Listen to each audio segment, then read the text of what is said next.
it comes to music games, all what they are made for is to create music. For Wii Music, it's something.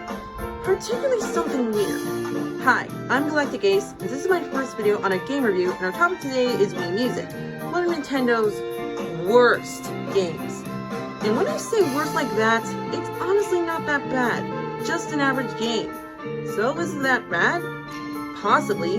Only one way to find out. In the meantime, enjoy the rest of the music video I created. Drink some beloved CPU memes.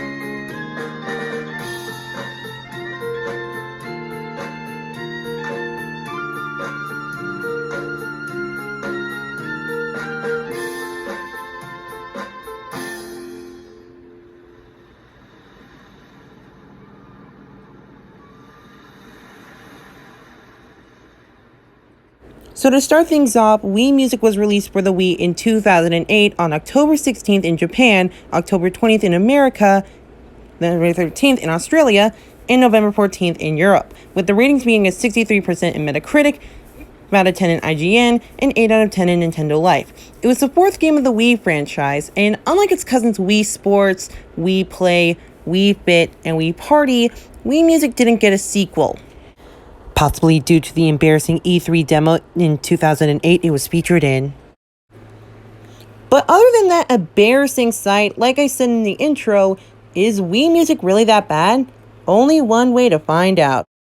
In starting a new game, we're introduced to Sebastian Toot, who will be one of our mentors in Wii Music, which I'll get to later, as he will help us on our journey on becoming a Master Maestro, where he teaches us how to play. It says that it's recommended to play with a Wii Remote and Nunchuck, but the game works just fine with a Wii Remote.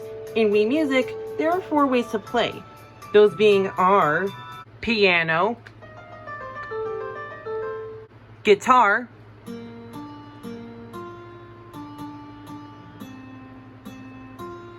trumpet,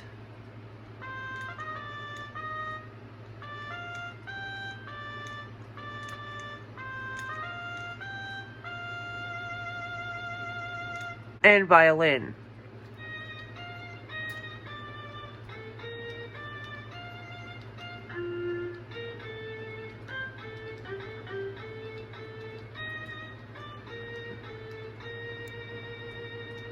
And when you master all of them, congratulations! You are on the first step of becoming a Master Maestro on Wii Music, where we are taken to the main menu, which is in a really neat way it was designed for, as it shows us the 4 modes to play.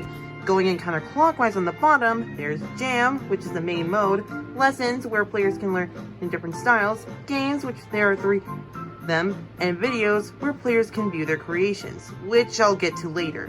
So let's start off with Jam.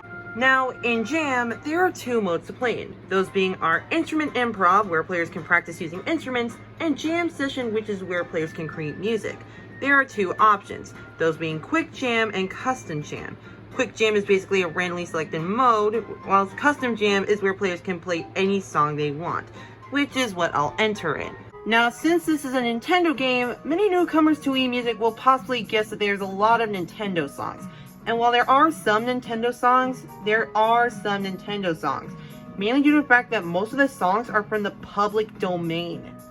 Ranging from traditional songs like Twinkle Twinkle Little Star, to classical songs like Carmen, to popular songs like Wake Me Up Before You Go Go are most of the songs you'll be able to play.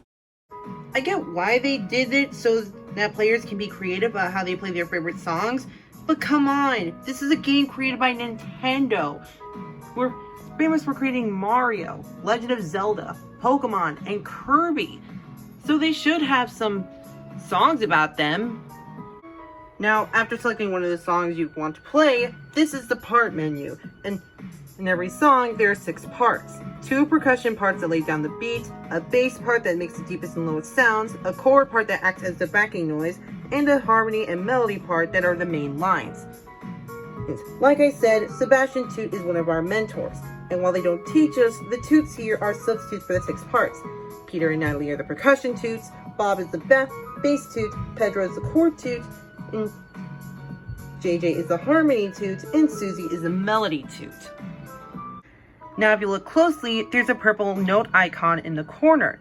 That is the options panel, which you can go to where you can go ahead and change the genre of the song, change the speed, add or remove parts, or change your Mii's.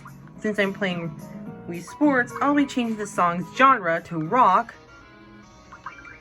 and slowing down on the song for easy learning.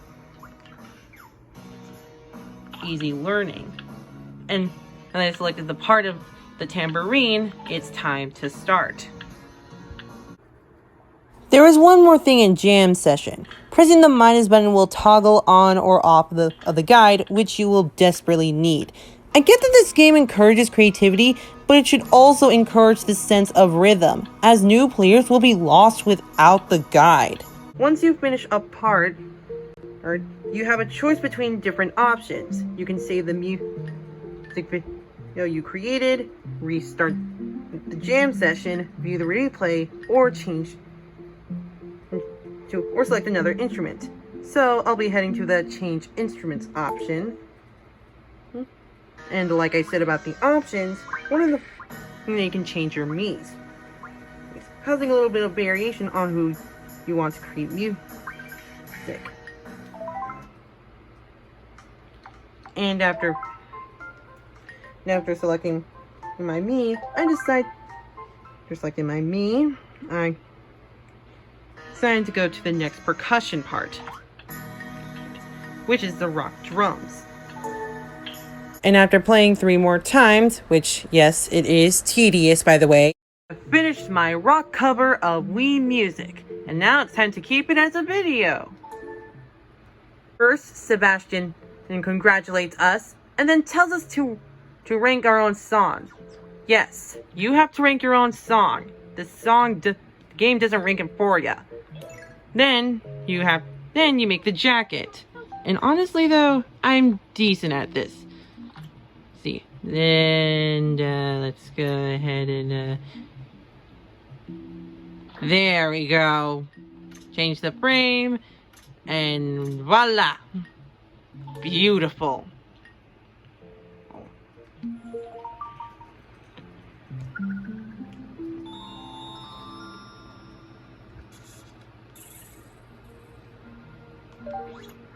And after that, you now get to see the video. Enjoy.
Once you're seen, you can either go ahead and view it again or select another song to play. Okay? To which I'll click on done, Move on to the mini games, which, like I said about the games, there's 3 of them. There's Mi Maestro, where you act as a conductor and you must shake the Wii remote in with rhythm. Handbell Harmony, which requires a nunchuck. And Pitch Perfect, which is basically music-themed WarioWare. All of them are okay, with my personal favorite being Mi Maestro. The one is in the middle is Pitch Perfect, and the one that I hate the most is Handbell Harmony, which mainly due to the fact that it requires a nunchuck. But I don't hate it though, I just sort of dislike it. Now for the closing thoughts, starting with the gameplay. The gameplay is not that bad. It controls very well, even on a nunchuck, which I didn't use throughout the entire video. Now, then is the creativity, which is okay, but it feels kind of limited. I only demonstrated with one song, but I did talk about that. The 3 of the song there shows the 3 main categories, which were traditional, classical, and popular. And overall, though, it's not a bad game. It's one of those games that are so bad that it's so good. With the bad part being that it feels very limited, and the good part being that you can go ahead and have your limitless creativity. So, if you enjoyed my review, please like and subscribe. This is my first video, and anyway though, this is Galactic Ace, and I hope seeing some more reviews soon. Anyways, bye.